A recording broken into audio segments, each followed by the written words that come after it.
Namo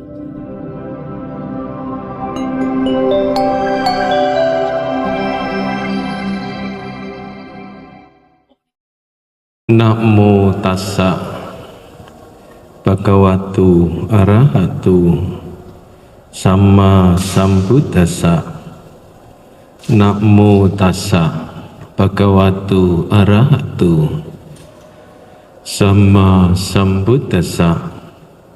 Namo tassa bhagavato arahato sama sambuddhassa. Dhammo hawi rakanti dhamma jaringti. Dhamma akan melindungi mereka yang mempraktekannya.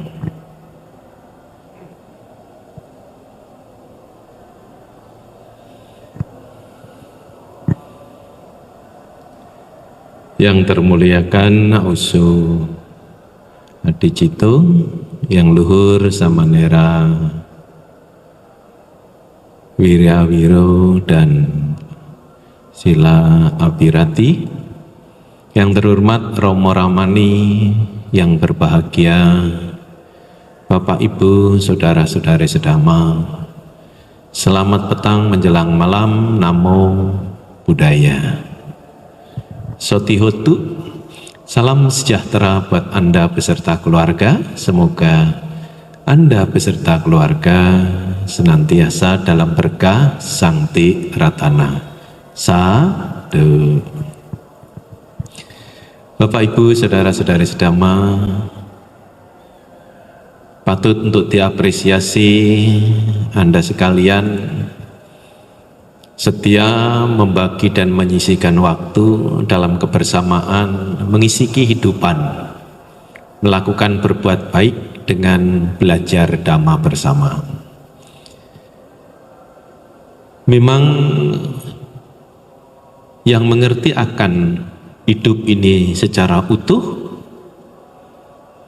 sudah sepantasnya untuk membagi waktu dan menggunakan waktu selain untuk mencari kebutuhan dalam kehidupan ini agar hidup terpenuhi kebutuhannya sehingga hidup sejahtera bahagia, tetapi juga tidak lupa membagi dan menyisikan waktunya itu untuk mendapatkan bekal tujuan daripada kehidupan agar bisa terrealisasi. Itulah setidaknya orang yang bisa memahami kehidupan ini secara utuh akan mengelola, mengalokasikan waktunya untuk bersama belajar Dhamma seperti saat ini. Oleh karenanya Ibu Bapak patut untuk diapresiasi dalam kebersamaan, mengelola waktu, menggunakan waktu untuk bersama dalam kebajikan belajar Dhamma.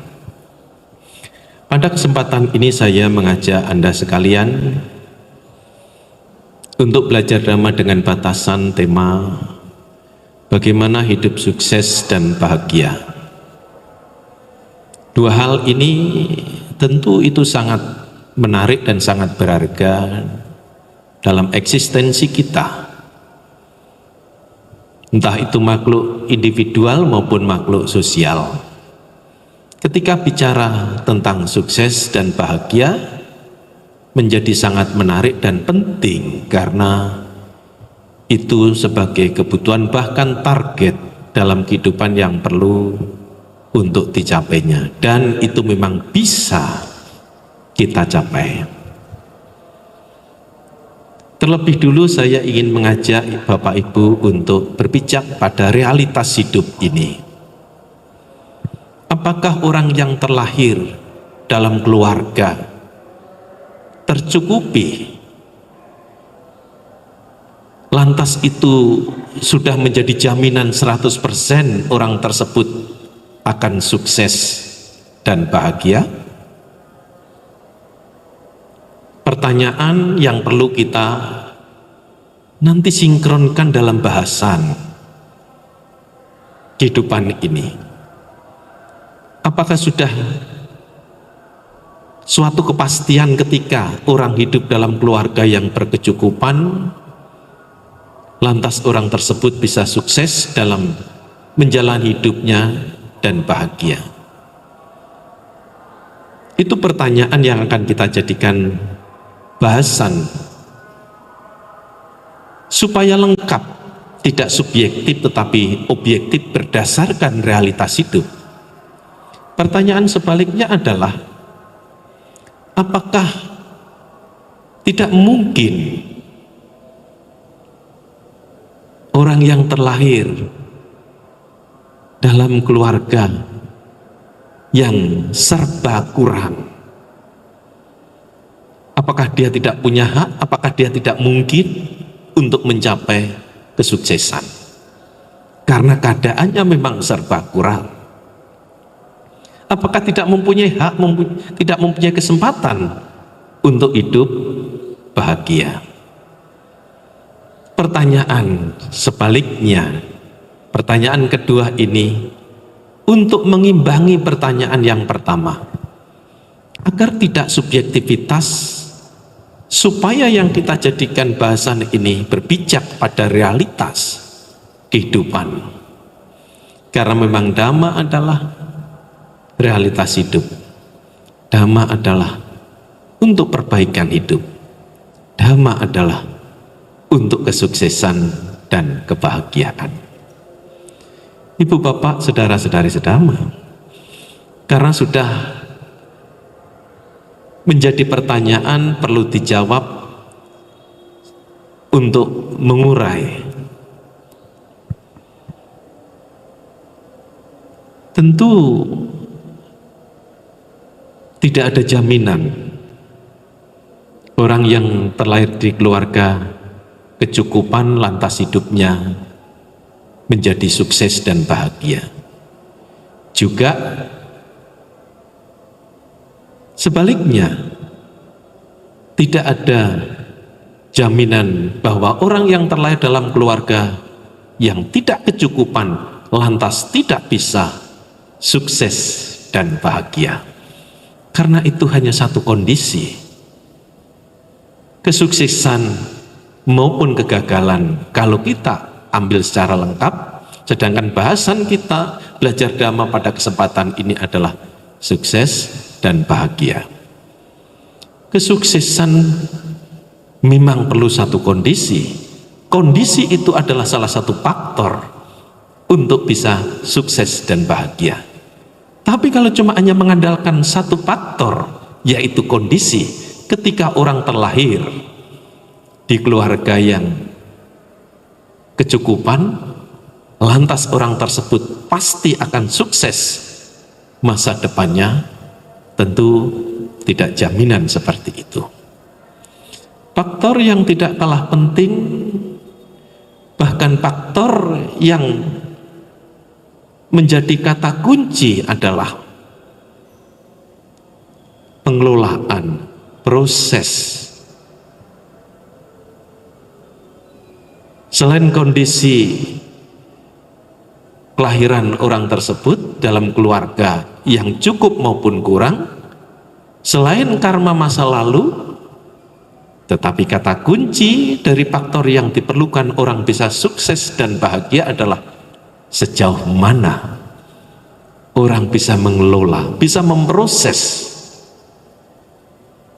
potensi karma masa lalu, keadaan yang sudah membawa dirinya kecukupan maupun kekurangan. Sejauh mana orang bisa mengelola, bisa memproses menjalani hidupnya, tentu sesuai dengan dhamma. Kalau nggak sesuai dengan dhamma, karena dhamma itu adalah jalan untuk kesuksesan. Kalau tidak sesuai dengan dhamma, karena dhamma itu adalah jalan untuk kebahagiaan, jawabannya, kendati terlahir dalam keluarga yang berkecukupan, secara kondisi terkondisikan untuk sukses itu peluangnya sangat besar. Karena itu tidak lain adalah wujud karma baik dalam kehidupan masa lalu. Bentuknya adalah kelahiran dalam keluarga yang kecukupan. Namun ketika hidupnya tidak dikelola dengan baik, Namun ketika potensinya tidak diproses sesuai dengan dhamma, jalan untuk sukses, jalan untuk bahagia, tentu fakta yang menjadi catatan sejarah. Banyak juga yang terlahir dalam keluarga berkecukupan, tidak jaminan orang tersebut hidupnya menjadi sukses, hidupnya bisa bahagia. Sejarah dalam kehidupan itu kita melihat, kita menyaksikan, bahkan bisa jadi kita sebagai pelaku sekaligus objek daripada realitas hidup itu. Ibu, bapak, saudara-saudari sedama, bicara data dan fakta dalam bahasan ini, walaupun terlahir berkat dari karma baiknya, lahir dalam keluarga yang berkecukupan, tapi kalau tidak dikelola, tidak diproses sesuai dengan dhamma, jawabannya dari pertanyaan yang pertama, belum tentu sukses. Tetapi kalau dikelola dengan baik, kalau diproses dengan baik potensi dirinya, karma baik yang melahirkan orang tersebut dalam keluarga berkecukupan, dia akan menjadi lebih baik, yaitu sukses, karena kata kuncinya adalah mengelolanya. Tapi kalau tidak dikelola dengan baik, tidak bisa sukses, juga tidak bahagia. Demikian pula pertanyaan yang kedua kita terjawab. Kata kunci adalah kondisi. Itu hanya kondisi, kuncinya adalah memproses. Ketika orang terlahir dalam keadaan yang serba kurang, tidak lain adalah itu wujud daripada karma baiknya yang tidak cukup, karma buruknya yang lebih dominan. Wujudnya apa? Wujudnya adalah terlahir di keluarga yang serba kekurangan.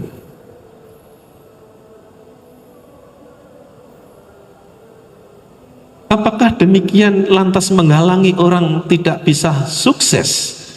Apakah demikian tidak bisa orang memperoleh kebahagiaan dalam hidupnya? Tentu jawabannya tidak. Tergantung pada sejauh mana orang yang terlahir akibat daripada karma buruknya, terlahir dalam serba kekurangan, tapi potensi untuk sukses tetap punya. Ketika orang bisa menyadari bahwa akibat itu daripada sebab, bahwa masa yang akan datang itu bisa dimulai dari sekarang, melangkah sesuai dengan dhamma yang diajarkan yang terberkahi Guru Agung Mahasempurna Sang Buddha. Dhamma adalah jalan untuk kesuksesan. Mulai menata dan melangkah, mengelola, memproses potensi dirinya berdasarkan dhamma. Dhamma adalah jalan untuk kebahagiaan. Maka orang yang terlahir dalam keadaan kondisi yang kurang itu, dia bukan berarti tidak mempunyai hak untuk sukses. Mereka bukan tidak punya hak untuk bahagia. Mereka pun punya, asal kata kunci mengelola, memproses potensi dirinya sesuai dengan dhamma. Pertanyaan kedua juga sudah terjawab. Kata kuncinya adalah bagaimana kita belajar dhamma, bagaimana kita untuk menggunakan dhamma yang kita pelajari itu memproses, menatap masa yang akan datang lebih baik lagi. Bapak, Ibu, saudara-saudari sedama, sekarang lebih spesifik lagi. Yang dimaksudkan dhamma di sini supaya lebih jelas, karena dhamma itu adalah sangat luas, mendalam dan tinggi nilai daripada kebajikannya. Maka supaya tidak membias, saya mengajak ibu bapak saudara-saudari sedama, ada dua hal. Dua hal itu, yang pertama adalah ketika hidup kita ini kita bisa mempraktikkan usaha benar yang diajarkan Sang Buddha ada pada faktor, salah satu jalan tengah berfaktor 8. Salah satunya itu adalah usaha benar. Ketika kita bisa memahami, setelah kita pahami, ketika itu kita kembangkan dengan wujud daripada pelaksanaan, maka yang tidak baik akan menjadi baik, yang negatif akan menjadi positif, apalagi yang sudah positif akan semakin murni, semakin baik. Ciri daripada usaha benar, siapapun orangnya, wanita, pria, orang kota, orang desa, berpendidikan tinggi maupun sedang, dhamma berupa hukum, tidak memihak. Dhamma berupa hukum, proses, akan melindungi, akan memberi manfaat kepada siapapun orangnya yang telah mengerti dan mau untuk mengimplementasikan kehidupan sehari-hari. Maka ketika usaha benar itu dipahami, lantas usaha benar itu dipraktekkan, orang yang terlahir dalam keluarga cukup, dia akan bisa berkembang lebih sukses. Orang yang terlahir dalam keluarga cukup karena mempunyai usaha benar dan mempraktekkan usaha benar, hidupnya menjadi bahagia.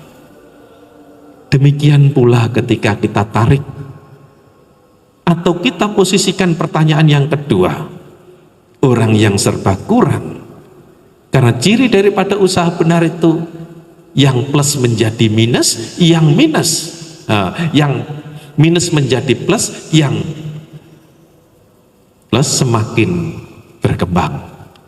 Maka ketika minus, serba kurang,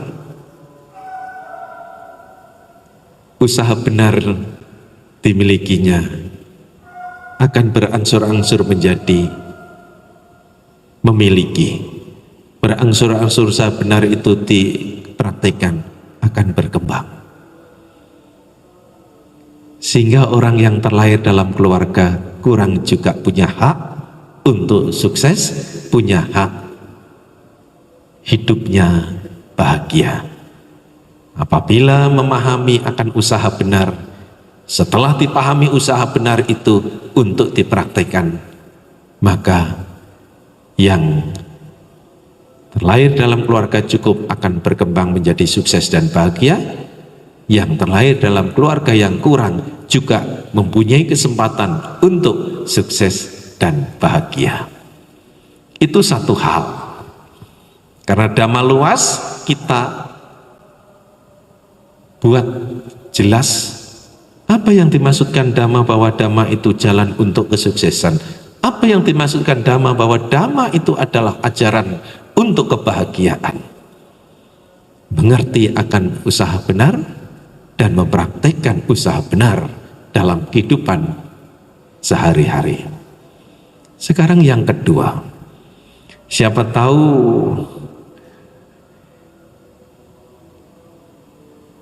orang perlu alternatif, ada pilihan. Kalau nggak ada pilihan itu kan nggak leluasa, Bante. Saya minta ada pilihan. Tapi kadang hidup ini, Ibu Bapak, ketika tidak ada pilihan, tidak leluasa untuk memilih. Ketika banyak pilihan, bingung untuk memilih. Begitulah ketika hidup ini memang belum mempunyai pengertian benar, belum mempunyai keyakinan yang kokoh, dan masih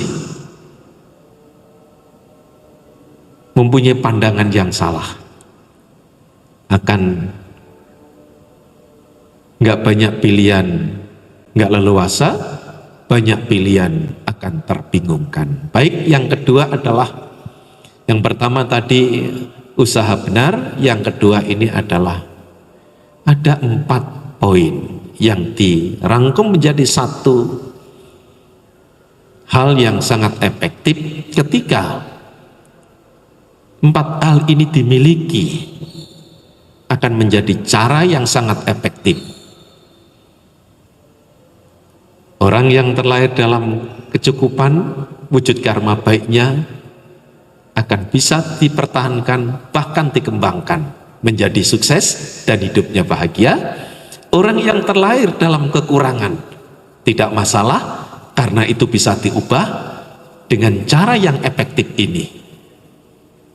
Karena hakikatnya setiap orang mempunyai potensi untuk sukses dan bahagia. Cara yang efektif itu terdiri dari 4 hal.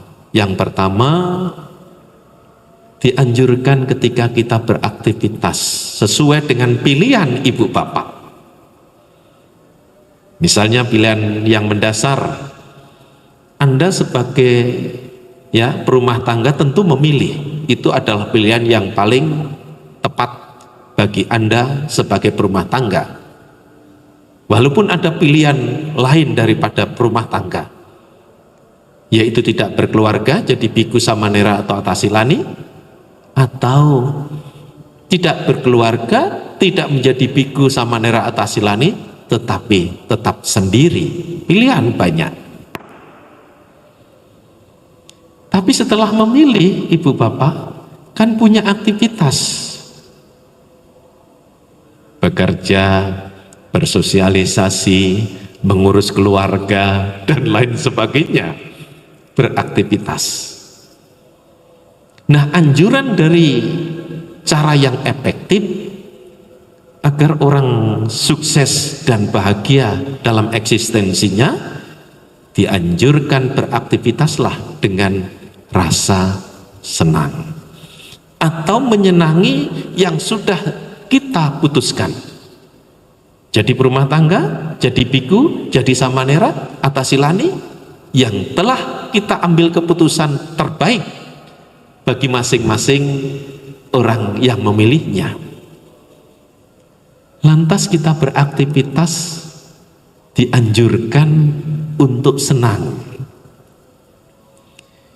Ya Bante, itu memang saya alami, saya senang ketika aktivitasnya menyenangkan. Aktivitas menyenangkan bagaimana? Tenaganya tidak terlalu berat, pekerjaannya itu mudah, tapi cuannya besar, Bante. Yalah, itu ya pasti banyak orang yang bisa senang dalam keadaan begitu. Sedangkan pesan di sini, cara efektif untuk bisa sukses dan bahagia bukan karena hal itu. Termasuk ketika ada sebaliknya, pekerjaannya berat, dikerjakannya sulit dan rumit, hasilnya dikit, banyak masalahnya yang muncul. Bisakah senang dalam aktivitas dengan bentuk atau dengan keadaan seperti itu? Sulit, Bante. Nah, oleh karenanya dalam poin cara yang efektif dianjurkan kita senang dalam beraktivitas itu meliputi 2 sisi itu. Menyenangi dalam beraktivitas.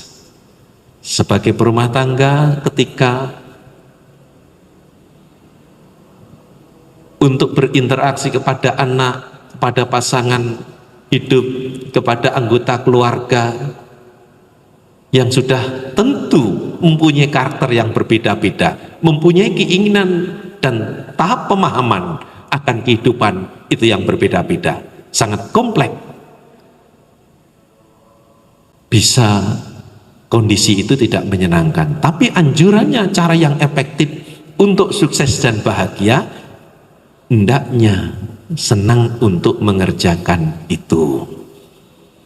Demikian pula kami yang mengambil keputusan terbaik bagi kami jadi Biku Samanera Atasilani dan mempunyai aktivitas janting pagi malam, misalnya berlatih meditasi, belajar untuk mengembangkan potensi dirinya, mengulang dhamma, berkontribusi dalam eksistensinya, tinggal di wihara, bisa jaga, membersihkan, merawat wihara, dalam masyarakat bisa berkontribusi dalam kehidupan sosial masyarakat, pelayanan, pembinaan, aktivitas. Apakah aktivitas itu juga tidak sama dengan rumah tangga? Sama dalam hal ada hal yang menyenangkan, ada juga sebaliknya. Namun karena pembicaraan kita, cara yang efektif untuk sukses dan bahagia, anjurannya adalah senang. Kami para Biku Samanera Atasilani juga untuk mencoba mempraktikkan hal itu. Karena apa? Karena itu sebab untuk kesuksesan dan kebahagiaan. Ketika kita tetap senang dalam beraktivitas, walaupun kondisi itu bisa menyenangkan, kondisi itu juga bisa sebaliknya. Senang bukan karena kondisi, tapi senang hendaknya dimunculkan daripada potensi diri. Sekecil apapun, jika itu kita latih, kita tumbuh kembangkan, rasa senang, bahagia yang muncul dalam diri kita, itu sangat berarti, karena adanya ada pada diri dan batin kita. Tapi sebesar dan sebanyak apapun, kalau kondisi senang itu ada di luar diri kita, apalagi itu satu kondisi, satu lokasi, kalau kita bergeser dari lokasi itu sudah akan beda lagi. Maka rasa senang itu tidak mudah untuk dipertahankan, karena senang disebabkan oleh kondisi. Jadi cara yang efektif ada 4, salah satunya 4 faktor cara efektif untuk bahagia, sukses dan bahagia, yaitu canda, gemar, senang dalam beraktivitas, entah rumah tangga atau itu Biku Samanera Atasilani. Senang dari dalam diri ketika beraktivitas, itulah dhamma, jalan untuk kesuksesan. Itulah dhamma, jalan untuk kebahagiaan. Setelah rasa senang itu kita latih, kita miliki ketika beraktivitas dalam kondisi yang menyenangkan maupun tidak menyenangkan, rasa senang itu kita miliki. Maka ketika itu sudah kita latih dan kita miliki, Ibu Bapak, poin kedua, faktor kedua yang akan membawa kesuksesan dan kebahagiaan orang yang mengharapkannya, hal itu terkondisikan. Potensi itu akan muncul, potensi itu akan berkembang, potensi itu juga akan melengkapi faktor yang pertama, rasa senang itu. Apa faktor kedua yang terkondisikan adanya rasa senang akan muncul? Semangat, wirya. Coba Ibu Bapak kalau kembali merenungkan dalam aktivitasnya, Ketika kita senang beraktivitas, senang bukan karena kondisinya beraktivitas, tapi senang itu muncul dalam diri kita, maka semangat Anda, semangat kita itu juga akan mengalir. Dan semangat di sini kalau muncul dari dalam diri kita, itu bukan semangat karena kondisinya menyemangati. Misalnya ada supporter, ayo pemain sepak bola begitu ya, bulu tangkis atau olahraga lainnya, banyak supporternya, bangga dan besar hati, timbul semangat. Bukan itu. Semangat yang muncul karena rasa senang di sini adalah bersumber dari dalam diri kita, bukan di luar diri, tapi dari dalam diri kita. Maka ketika ada supporter atau tidak ada supporter, ada yang muji atau tidak ada yang memuji, bahkan dicela, tetap semangat. Karena semangatnya tumbuh berkembang dalam diri setelah terkondisikan kita melatih beraktivitas dengan senang. Maka semangat itu akan muncul, dan ini dimiliki semua orang. Namun walaupun semua orang memiliki potensi itu, tidak semua orang mendapatkannya. Karena ada orang yang mengerti hanya sebatas mengerti, tapi tidak mau mengembangkannya. Ada orang yang mengerti mau mengembangkannya, tapi tidak konsisten untuk mengembangkannya. Maka terbatas potensi dirinya yang akan berkembang karena tidak konsisten dalam mengembangkannya. Semangat yang muncul dari dalam diri ibu bapak, saudara-saudari sedama, semangat untuk mendapatkan, semangat untuk menjaga dan mengembangkannya, dan semangat akan persoalan yang muncul. Nah, semangat dari dalam diri itu wujudnya seperti itu, 3 tahapan lengkap utuh. Pada umumnya orang kan semangat itu kan semangat untuk mendapatkannya. Kalau sudah dapat, sudah mulai semangatnya itu turun, sehingga tidak bisa menjaga, sehingga sulit untuk mengembangkannya karena semangatnya sudah turun. Tapi kalau orang mempunyai semangat yang utuh, apa yang diperoleh dia bisa jaga, apa yang dia dapatkan dia bisa rawat, apa yang dia dapatkan dia bisa kembangkan. Karena apa? Karena punya semangat. Semangat itu muncul dalam dirinya ketika beraktivitas. Semangat itu dimiliki karena terkondisikan rasa senang sewaktu beraktivitas, mengondisikan, memunculkan faktor kedua, yaitu semangat. Semangat yang utuh ketika beraktivitas, semangat untuk mendapatkan, semangat menjaga dan mengembangkan, dan semangat ketika ada permasalahan yang muncul.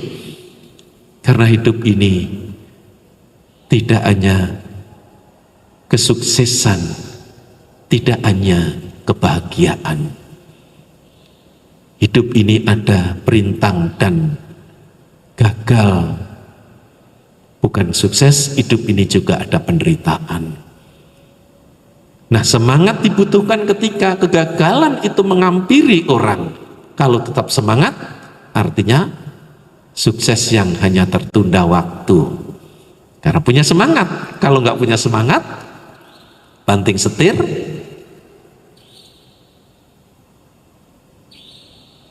tidak ada usaha lagi. Maka faktor yang kedua, bagaimana orang yang terlahir dalam kondisi yang berkecukupan bisa bertahan, bahkan bisa berkembang, ketika dia memiliki pengetahuan dhamma yang cukup, dia bisa mempraktikkan dhamma dalam kehidupannya. Maka orang tersebut bisa sukses dan bahagia. Dan yang tidak terlahir dalam keluarga kecukupan juga bisa sukses dan bahagia. Karena beraktivitas dengan senang, karena beraktivitas dengan semangat. Cara yang efektif untuk sukses dan bahagia, faktor kedua. Sekarang faktor yang ketiga, hendaknya dilakukan dengan perhatian dan kesadaran. Bukan asal melakukannya. Tapi ketika orang itu senang, ketika orang itu bersemangat, semangatnya muncul dari rasa senang, senang dalam dirinya, maka faktor yang ketiga ini terkondisikan. Ketika beraktivitas tidak sekadar beraktivitas, tapi melangkah dengan kesadaran dan perhatian apa yang dikerjakannya. Maka apabila manusia itu tempat salah, kesalahannya tidak terlalu banyak. Jika kesalahan tidak terlalu banyak, maka kemajuan, kesuksesan bisa diharapkan. Mudah untuk diperbaiki karena kesalahannya tidak terlalu banyak, karena dikerjakan dengan perhatian dan kesadaran. Tapi coba sebaliknya, ketika sekadar untuk mengerjakan, tidak ada perhatian, tidak ada penyadaran diri pada waktu untuk beraktivitas, tentu salahnya akan lebih banyak daripada benarnya. Kalau salahnya lebih banyak daripada benarnya, sulit diharapkan untuk sukses dan bahagia. Karena kesalahan, karena karma buruknya, sebab untuk kesuksesan tidak ada, sebab untuk kebahagiaan tidak ada. Maka akibat yang namanya kesuksesan dan kebahagiaan sulit untuk dicapainya, walaupun mempunyai pengharapan pada tahapan atau pencapaian itu. Maka faktor yang ketiga, hendaknya beraktivitas dengan penyadaran dan perhatian diri kita. Jika masih ada kekurangan, kekurangan itu tidak banyak, kekurangan itu bisa diperbaiki karena beraktivitas dengan perhatian. Sering kan kita mendapatkan pengajaran dan pelaksanaan ketika kita berlatih meditasi. Dianjurkan untuk memperhatikan dan menyadari ketika kita duduk. Dianjurkan untuk melatih dan mencoba mengembangkan potensi diri itu. Memperhatikan dan menyadari ketika kita berdiri. Dan itu juga sering kita coba. Ibu bapak coba, walaupun tidak mudah karena belum bisa, akan menjadi mudah ketika sudah bisa. Rumusannya seperti itu.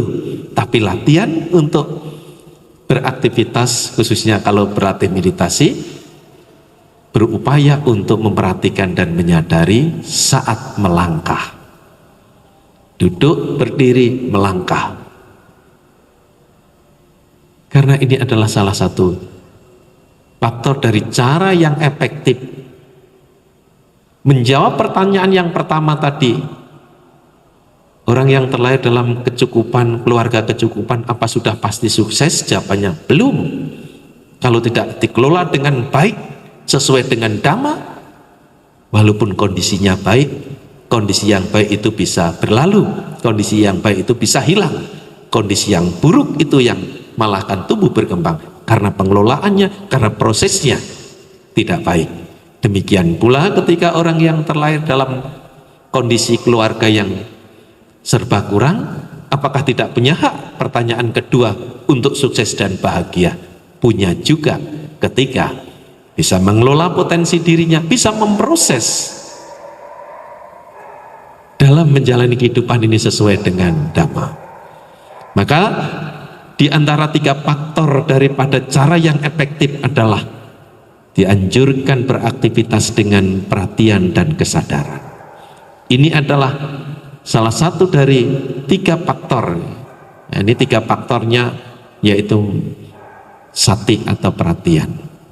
Yang keempat terakhir ibu bapak, cara yang efektif atau idipada, ya, cara yang sangat efektif atau dhamma. Tadi kan Dhamma itu jalan untuk kesuksesan, Dhamma itu adalah jalan untuk kebahagiaan. Kalau cuma dikatakan Dhamma, nggak spesifik. Tetapi Dhamma yang dimaksud di sini apa, Bante? Usaha benar. Dhamma yang dimaksud di sini apa? Yang kedua ini adalah cara yang efektif, itu adalah iddhipada.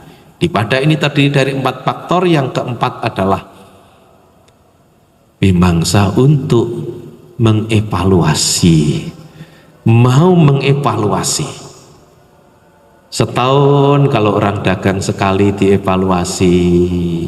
Orang berorganisasi, ya misalnya kalau misalnya setahun itu kebanyakan, kalau kelamaan ya, kelamaan waktunya bisa setengah tahun.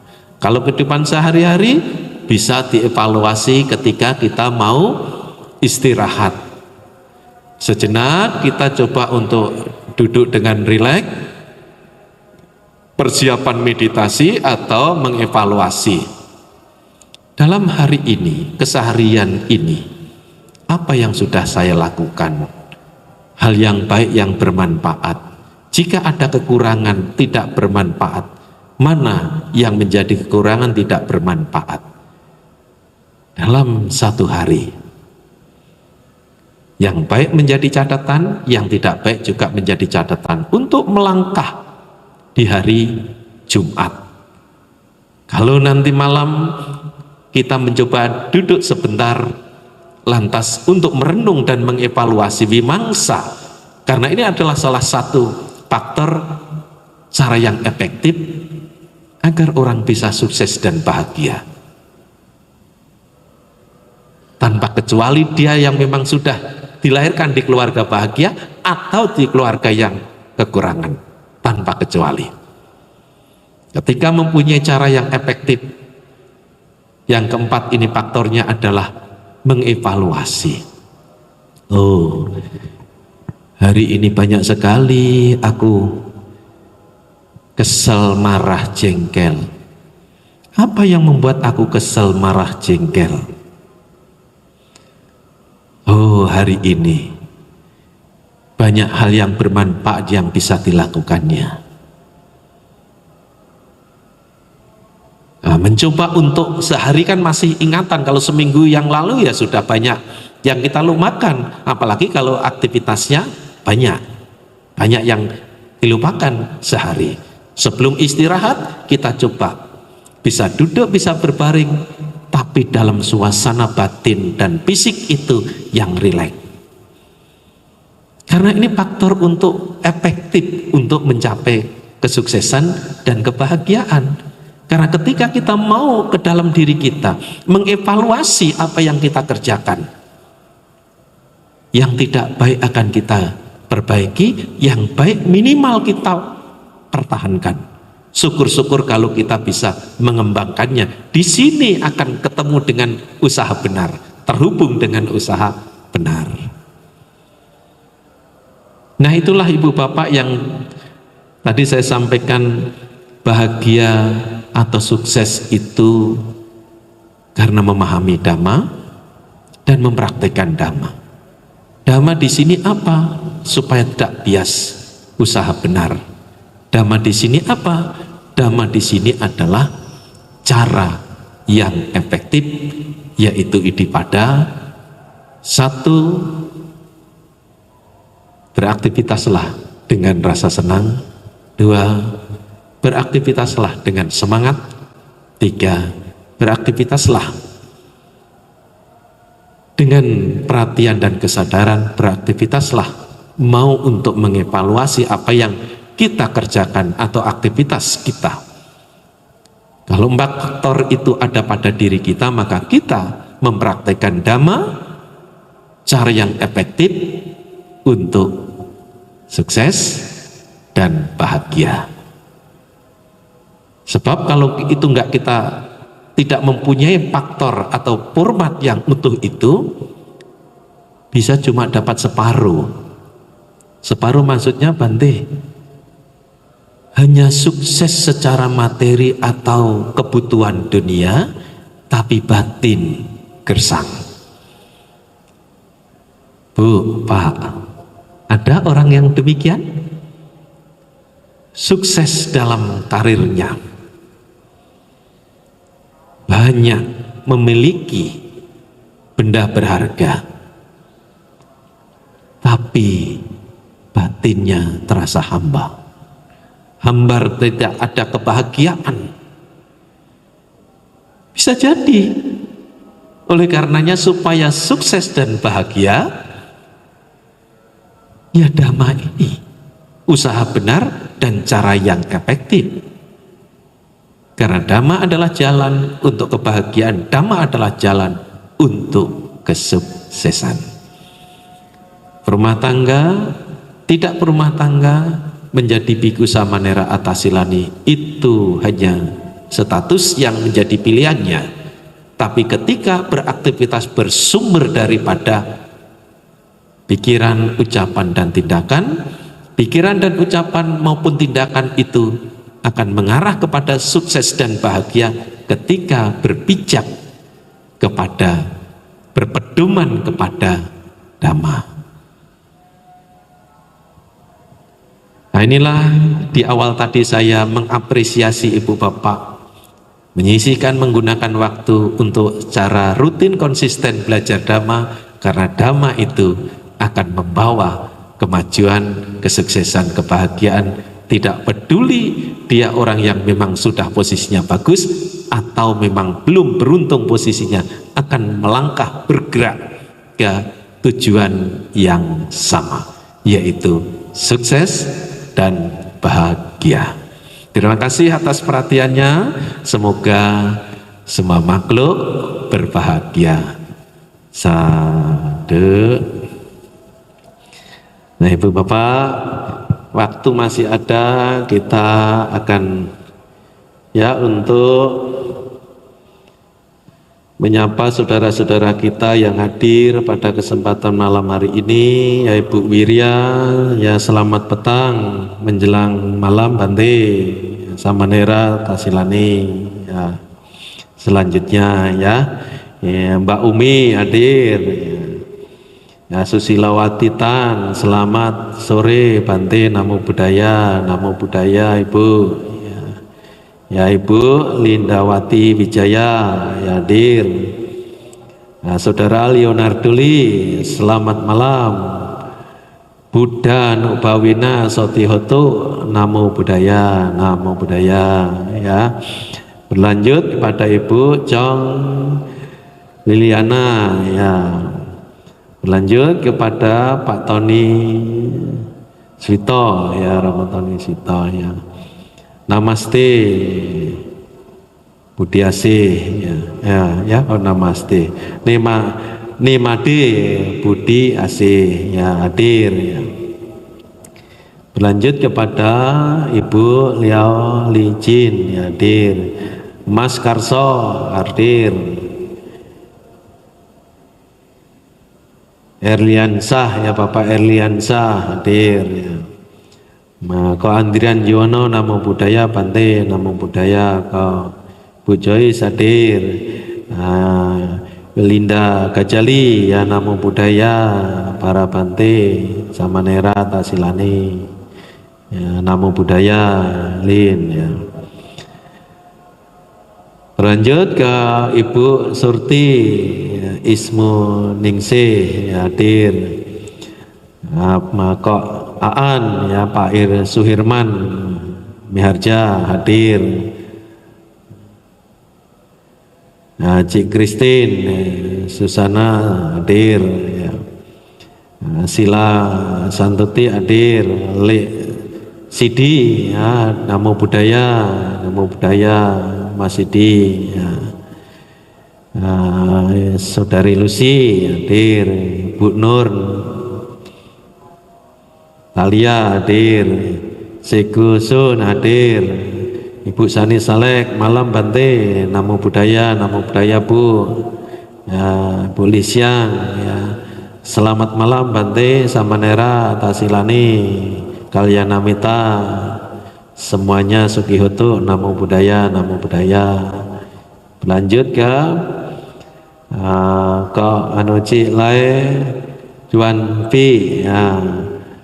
Berlanjut ke Cik Nancy, ya, berikutnya Kak Okle, Pak Budi, Brian, ya, Jonathan, Peter, Namo Buddhaya, Bante, Namo Buddhaya, ya, Ibu Lipang, Karsini, Kar, Namo Buddhaya, Namo Buddhaya, Saudara Jimmy hadir, Karsini Kar lagi, ya. Berlanjut ke Nandaling, ya, hadir Nandaling, ya, Bu Leo Dicin, sadu-sadu, ya, terima kasih Bante, Samanera, Tasilani, Namo Buddhaya. Ya, belum ada pertanyaan, ya. Berlanjut ke selanjutnya, ya, Ibu Mary, ya.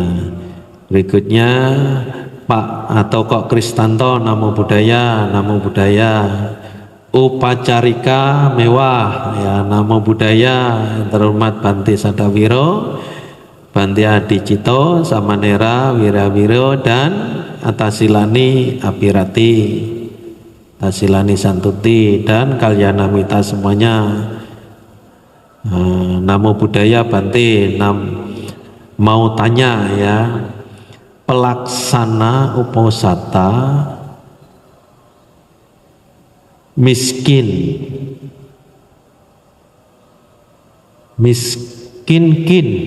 apa ya maksudnya miskin apakah di kehidupan nanti akan memperoleh kehidupan yang berkecukupan di kehidupan nanti, karena malam ini adalah malam uposatha. Ya, pelaksanaan uposatha miskin-kin, ya.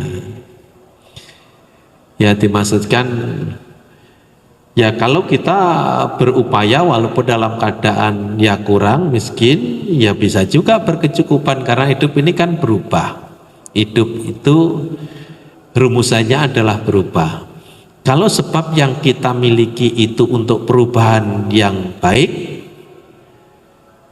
walaupun miskin, ya, akan bisa menjadi berkecukupan, tergantung sebab akibat itu. Rumusannya begitu, Pacarika mewah, ya. Jadi, ya, maka hukum itu benar adil bagi siapapun.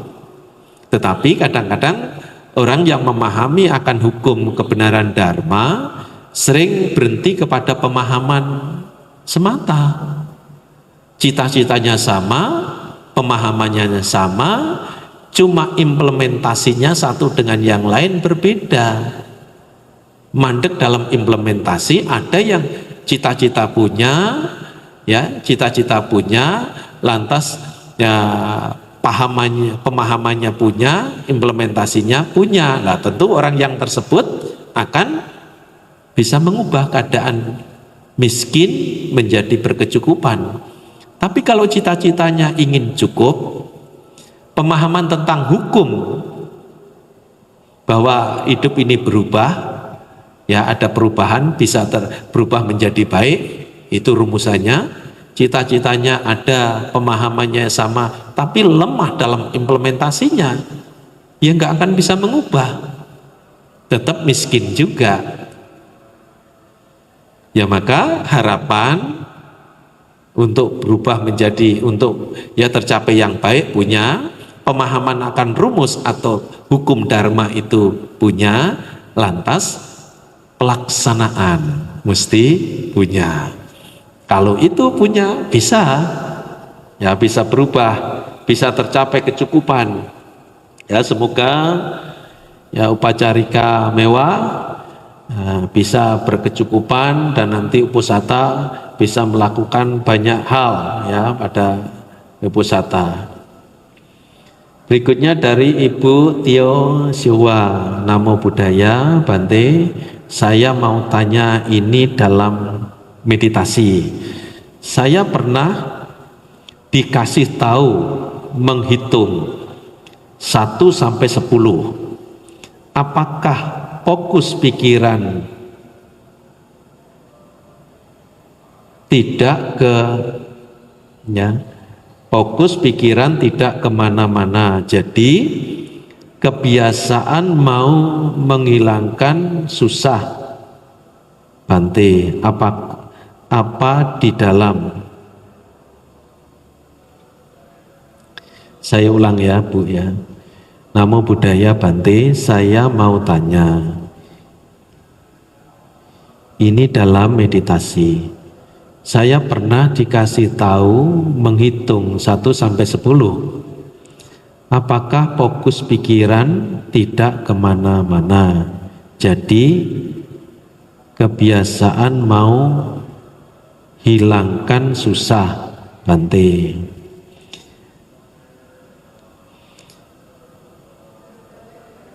Ada bawahnya lagi ya ini. Meditasi perlu atau tidak menghitung untuk konsentrasi, Bante. Anumodana Bante atas bantuannya. Sapisata Bawantu Sukitata. Sadu. Bu, menghitung 1 sampai 10 itu hanya teknik, hanya cara. Teknik atau cara supaya fokus itu memang banyak yang bisa kita ketahui, juga bisa kita praktekkan. Tetapi itu harus kita pahami hanya sekadar teknik, cara. Tidak lantas semata-mata setelah menggunakan teknik itu pikiran jadi tenang, tidak kesana kemari lagi. Bukan begitu. Teknik hanya teknik. Sama dengan mengamati kembung kempis napas. Entah itu sensasi napas di hidung, teknik juga. Ada yang menganjurkan dan mengajarkan tarikan napas bu, keluaran napas du, bu, du. Teknik juga. Ada yang damai. Ya, pokoknya banyak cara teknik itu. Maka semakin banyak itu untuk memperkaya teknik untuk menenangkan pikiran. Jangan sampai semakin banyak yang ibu pelajari, yang ibu ketahui, yang ibu dapatkan, lantas ibu terbingungkan. Jangan. Jadikan satu kekayaan teknik, cara untuk melatih agar pikiran menjadi tenang.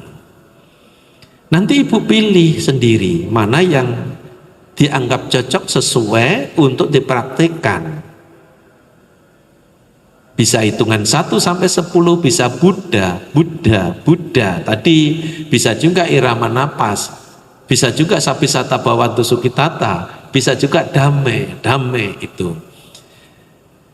Karena itu hanya cara, ibu jangan lantas ya terikat oleh itu karena disampaikan orang tertentu, orangnya itu memang sudah berhasil.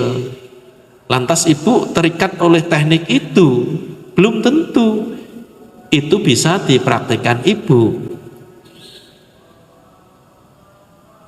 Nah maka teknik itu hanya membantu. Yang bisa untuk berkembang dalam berlatih meditasi, pikiran itu enggak susah, mudah ditenangkan ketika ibu mempunyai kesungguhan dalam berlatih. Kesungguhan itu artinya adalah dalam keadaan sulit ibu tetap berlatih, dalam keadaan mudah ibu juga tidak terjebak oleh keadaan yang mudah itu. Nah, semangat itu, konsisten itu, kesungguhan dari latihan itu hendaknya dimiliki. Yang kedua, berlatih dengan benar. Sudah sungguh-sungguh latihannya, berlatih dengan benar. Sudah berlatih dengan benar, dengan untuk melatih menjalankan sila dengan baik.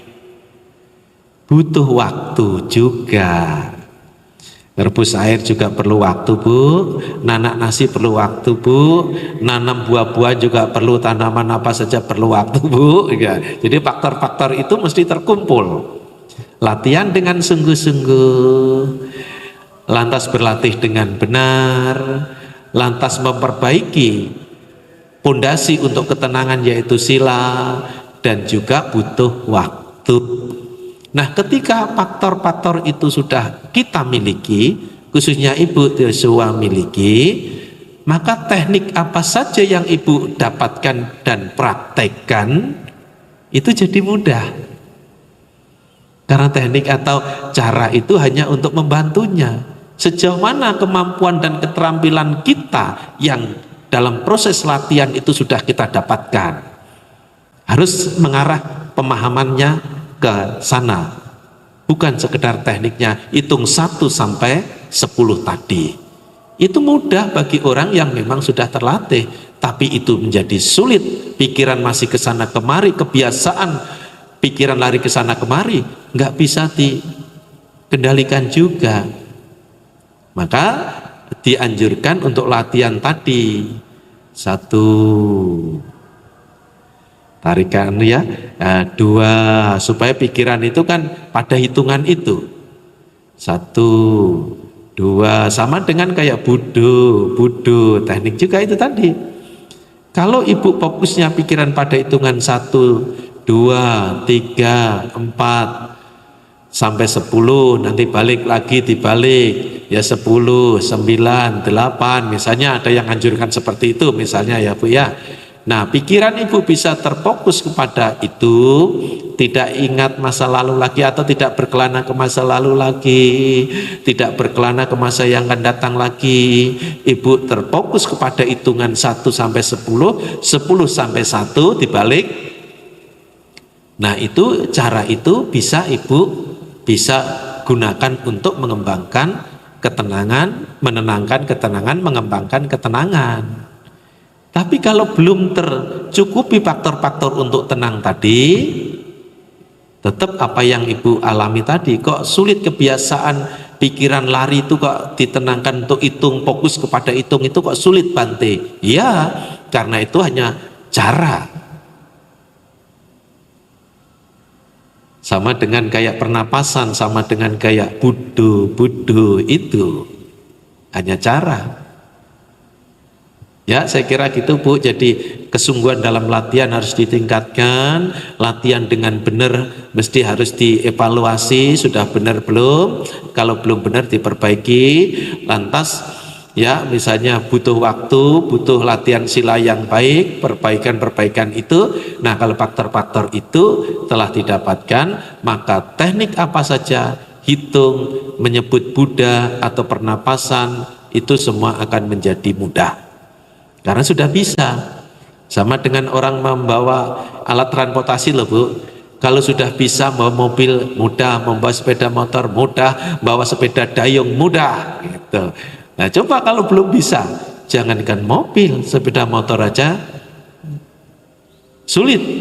Jangankan sepeda motor, membawa sepeda dayung aja, sepeda pancal itu sulit. Karena apa? Bukan alat transportasinya yang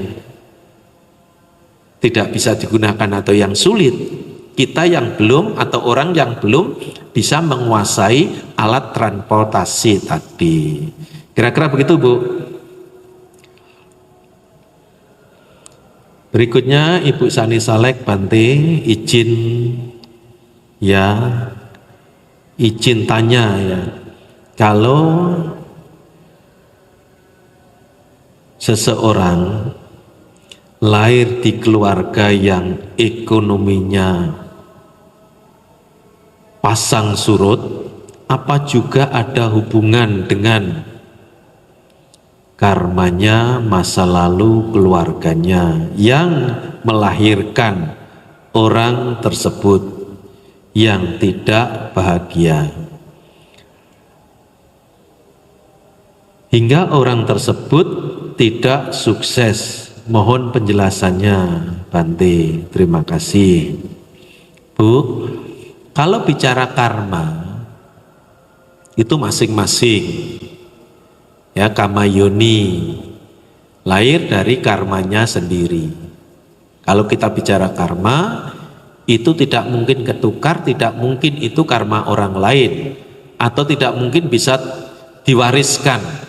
Ya, kama dayada, pewarisnya adalah dirinya sendiri. Ya, dan kama saka, pemilik karmanya sendiri. Kama saka, pemilik, kama dayada, pewaris. Ya, kalau bicara karma begitu.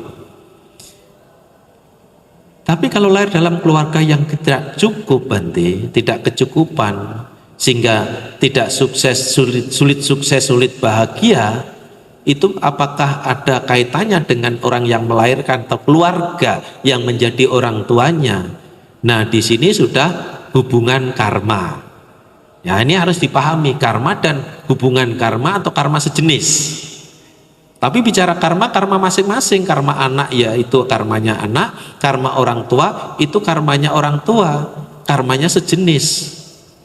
Orang tua belum berkecukupan dalam ekonomi, itu karmanya orang tua itu sendiri. Anak yang terlahir dalam keluarga yang tidak tercukupi, itu juga karmanya anak itu sendiri. Karena jenisnya, frekuensinya ketemu, lahirlah dalam keluarga itu menjadi orang tua dan anak. Karma masing-masing, tapi karma itu bisa sejenis, maka bisa dari kumpul satu keluarga, yaitu anak dan orang tua.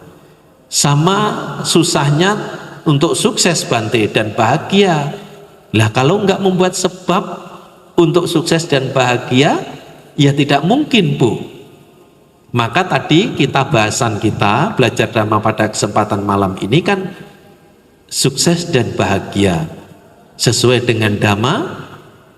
Karena Dhamma itu adalah untuk kesuksesan, Dhamma itu juga untuk kebahagiaan. Secara spesifik tadi kita ambil usaha benar dengan cara yang efektif.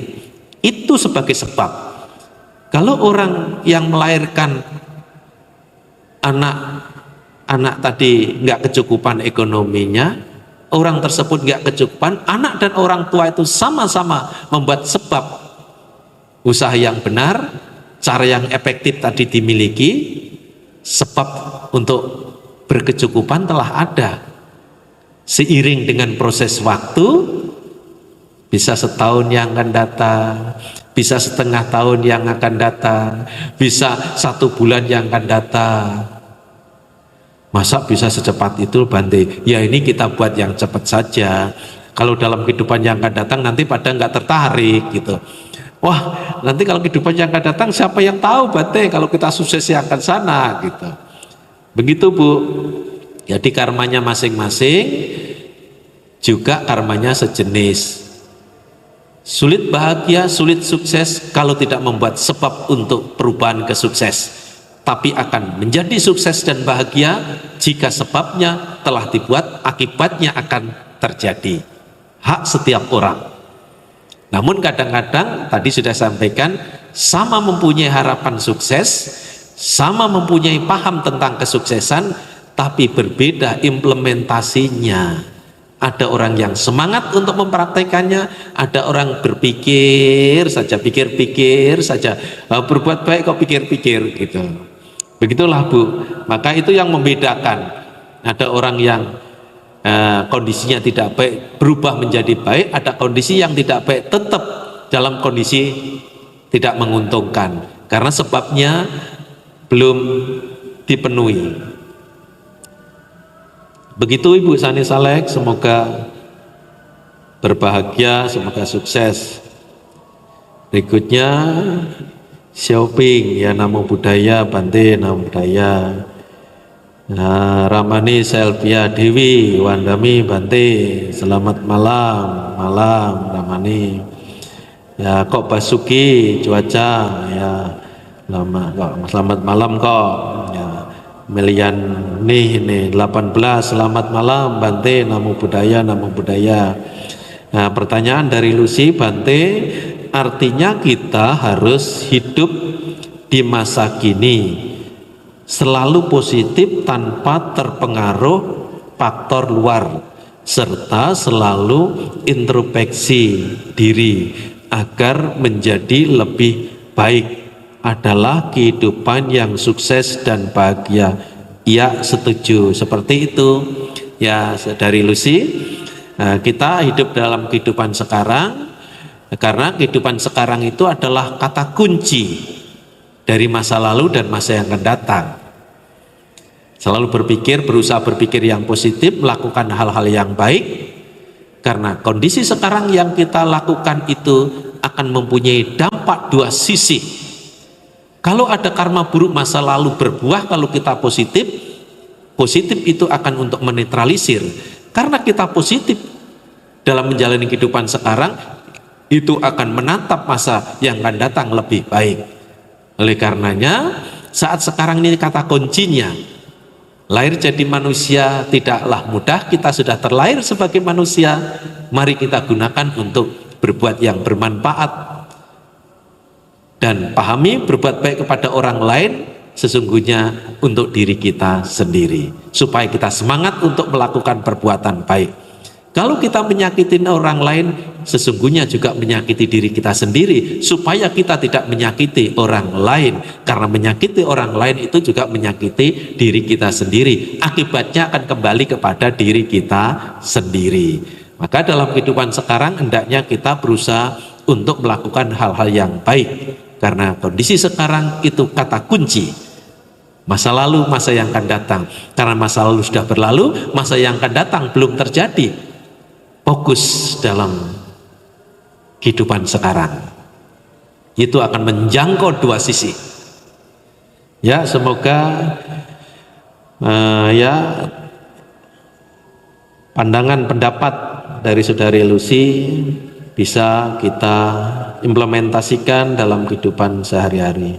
Berikutnya dari Ibu Sri Kumalawati Sotihotu, Namo Buddhaya Bante. Namo Buddhaya Ibu. Berlanjut dari Upacarika Mewah Bante. Aktivitas dengan penuh kesadaran, maksudnya melaksanakan sati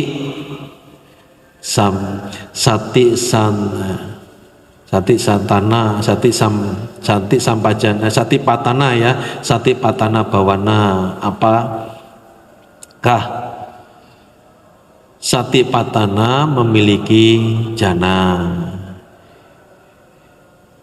Ya, jana itu kan nanti bisa berkembang kalau kita latih ketenangan. Tapi latih saja satipatthana itu ya, perhatian, mengembangkan perhatian yang benar. Nah, soal jana itu nanti kan bonus saja. Satipatthana itu kan dilatih untuk lebih jauh daripada jana ya. Kalau jana itu jalurnya memang ya samata ya, tapi kalau satipatthana itu akan ya, kalau diilustrasikan ya, kalau kita dari Surabaya ke Jakarta itu naik pesawat, tidak akan ya ketemu desa, kota misalnya ya Semarang misalnya, berikutnya lagi Cirebon, tidak ketemu lagi misalnya ya kota berikutnya Jatibarang, Cikampek, ya itu nggak ketemu. Tapi kalau itu ibaratnya jana-jana gitu, jana 1, jana 2, jana 3 gitu. Tapi langsung ke Jakarta karena naik pesawat gitu loh. Tapi kalau naik darat, nah itu ketemu Semarang, oh ketemu Jatibarang, Cirebon, Jatibarang, Cikampek, Jakarta, gitu ya. Ya, satipatthana itu jangkauannya lebih jauh kepada ya pandangan terang ya. Tapi dalam meditasi samatha bhawana juga diperlukan itu juga gitu.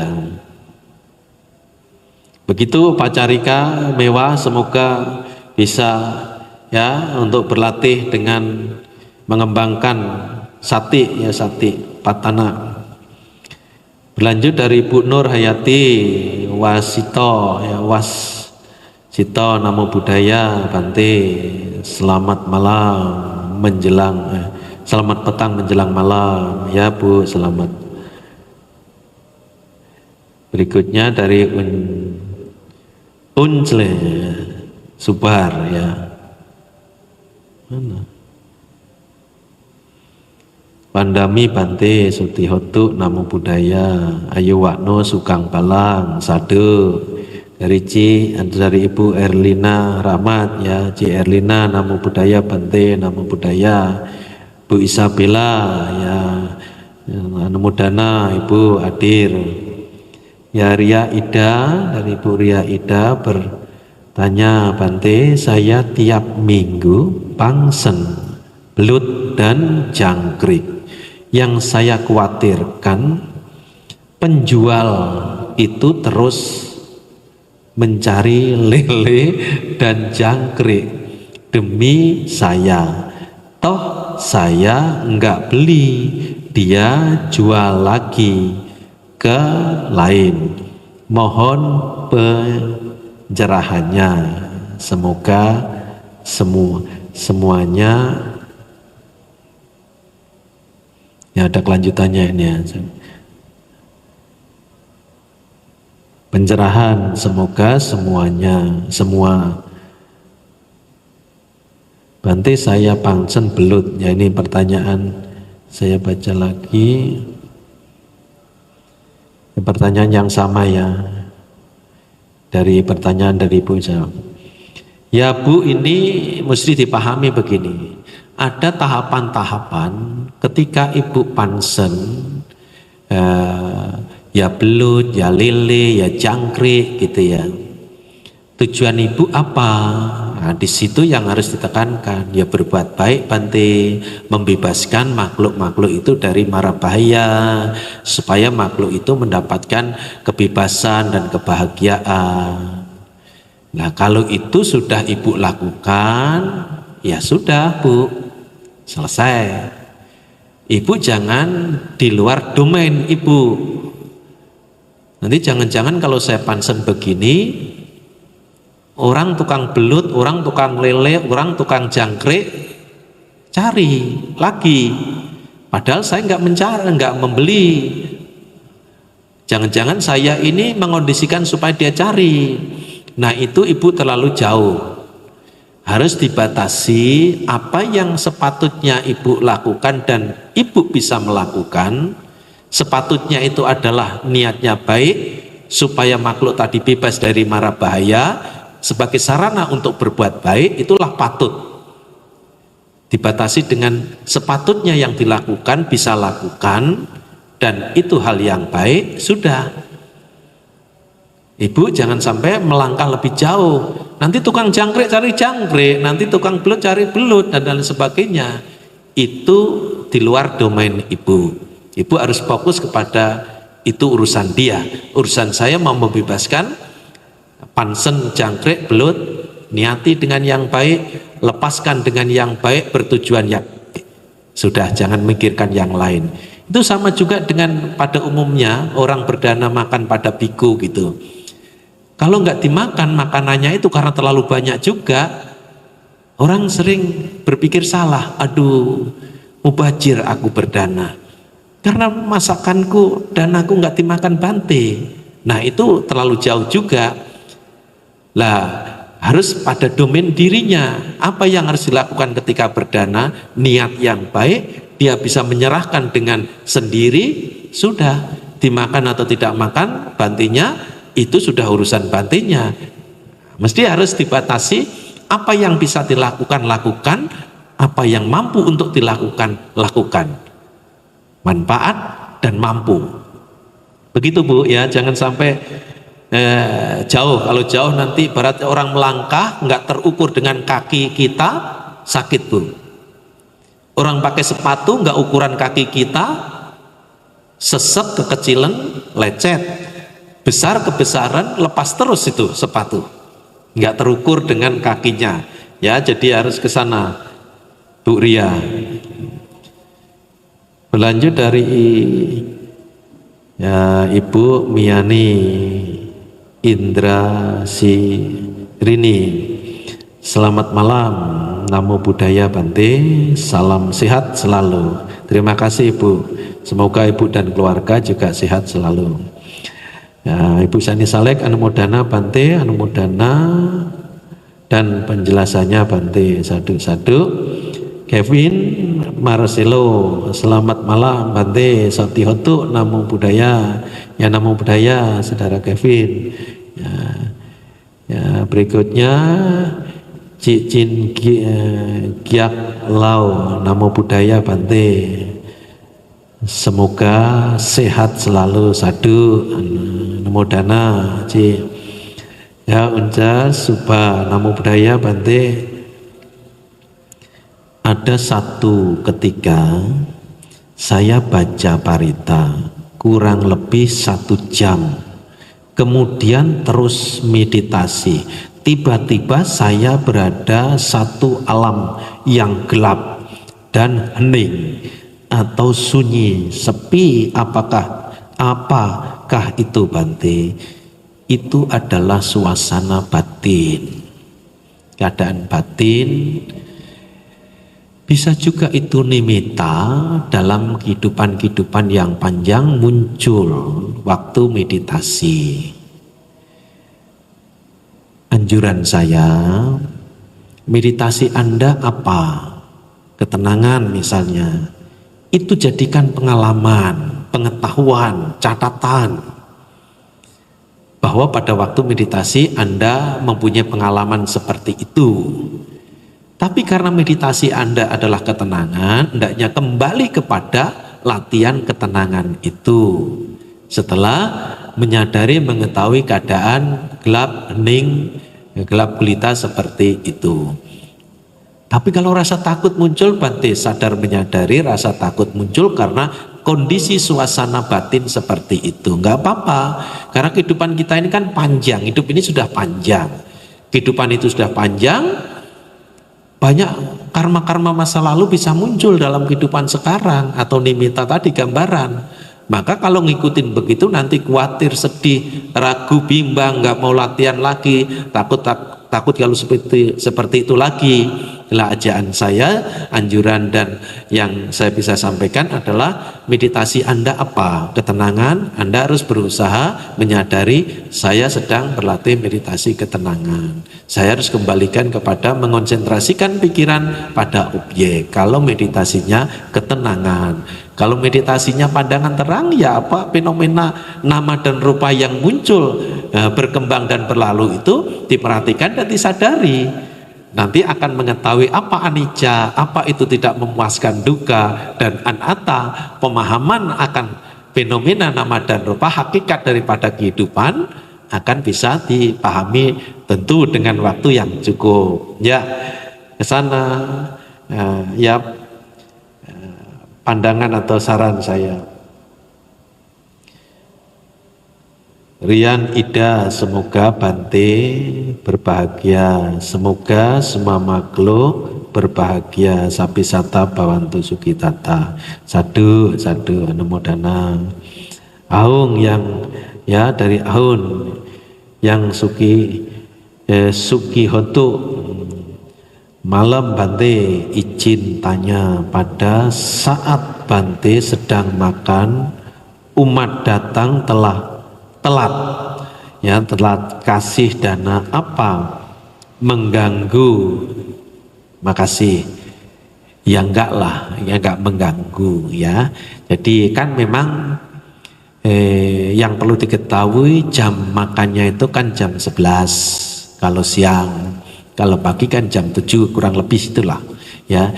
Jadi kalau perjalanan setengah jam dari rumah ya itu kan bisa dihitung. Tapi di luar hitungan Bante. Entah ada apa, jalan macet total Bante, sehingga telat 10 menit sampai ke wihara. Saat Bante makan sudah makan baru datang. Ya kalau hal itu ya nggak ganggu ya. Tapi kalau sudah tahu jamnya segitu, tapi ada berulang-ulang, nah, misalnya ya bukan sekali, 2 kali atau 3 kali, menjadi kebiasaan. Ya tentu itu tidak mengganggu juga, tapi kurang ya bisa diperbaiki. Ya bisa diperbaiki. Alangkah baiknya Kalau ada yang lebih baik, kenapa hanya mendapatkan yang baik? Toh ada lebih baik. Kalau ada yang nyaris sempurna, kenapa hanya mencari yang baik? Kan ada yang nyaris sempurna. Nah, kira-kira begitu supaya apa? Enggak berulang-ulang. Kalau misalnya bukannya sekali dua kali, kalau sekali dua kali jawabannya tidak mengganggu. Menghargai, senang, ikut bersuka cita, anumodana atas keberhasilan untuk melakukan perbuatan baik, walaupun saatnya makan baru datang karena ada sesuatu. Ya, saya kira cukup Ibu Bapak, bisa disimpan pertanyaannya untuk berikutnya belajar Dhamma bersama. Nah, kita cukupi sampai di sini, langsung akan ditutup dengan Bante Adi Cito untuk penguncaran parita berikutnya, karena waktu kita memang sudah cukup. Terima kasih atas kebersamaannya Ibu Bapak untuk belajar Dhamma bersama. Semoga Anda, kita semua sukses dan bahagia. Jangan hanya sukses tapi tidak bahagia. Sukses dan bahagia.